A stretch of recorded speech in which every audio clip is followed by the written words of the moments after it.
সম্মানিত দর্শক, আপনাদেরকে দেখাবো আমি একটি আপেল গাছ রোপণ করেছিলাম, তা কি রেজাল্ট আসছে। এটির বয়স 4 বছর প্লাস হয়ে গেছে। এটিতে তেমন কোনো আশানুরূপ ফল পাচ্ছি না। এটি তো আমাকে বলছিল আপেল হবে, ভালো আপেল, খুব খুব ভালো আপেল এই বলে নার্সারি থেকে আমাকে এই গাছটি দেওয়া হয়েছিল, কিন্তু এটির মধ্যে ফলের কোনো সম্ভাবনা দেখতেছি না। গাছটিও আপনার বৃদ্ধি হয় না, গাছটিও রুগ্ন থাকে। পর্যাপ্ত পরিমাণ সার দেওয়া হয়, কীটনাশক, জৈব সার সবই তো দেই, কিন্তু আমাদের এলাকার এখানে মাটি লাল মাটি, পাহাড়ি মাটি, একটু উঁচু জায়গা। দেখেন, যে গাছটি দেখাচ্ছি এই গাছটি আপেল গাছ, রুগ্ন অবস্থায় আছে। তেমন একটা ভালো না, গাছটি দেখে ভালো লাগে না। কি কারণে এরকম হয় আপনারা যদি জেনে থাকেন, যদি কেউ আপেল চাষ করে থাকেন বা আপেল সম্বন্ধে কারো ধারণা থাকে, তাহলে আমাকে প্লিজ একটু জানাবেন।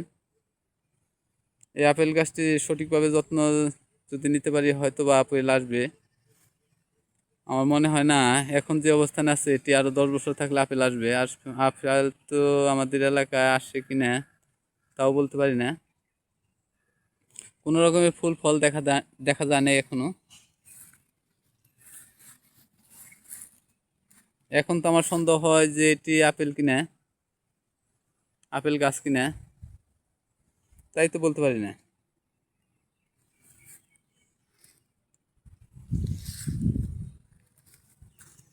এটি আর 2-1 বছর দেখবো, না হলে গাছটি কেটে ফেলবো।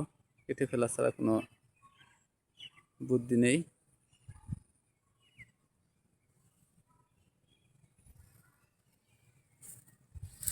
আপনাদেরকে আরেকটি গাছ দেখাই।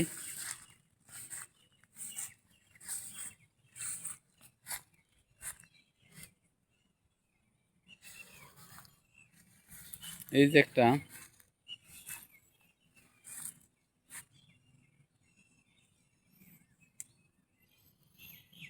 গাছ, এটি একটি বেদনা গাছ। এটিও বৃদ্ধি বেশ ভালো।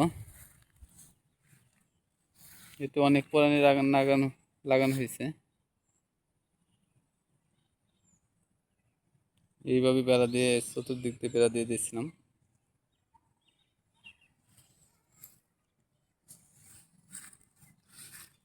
এটির গ্রোথ অনেক ভালো। ওই আপনার আপেল গাছটির চাইতেও অনেক ভালো মনে হয়। দেখা যাক কি পরিমাণ বেদনা আসে, কি কি পরিচর্যা করবো আপনারা জানাবেন। ধন্যবাদ।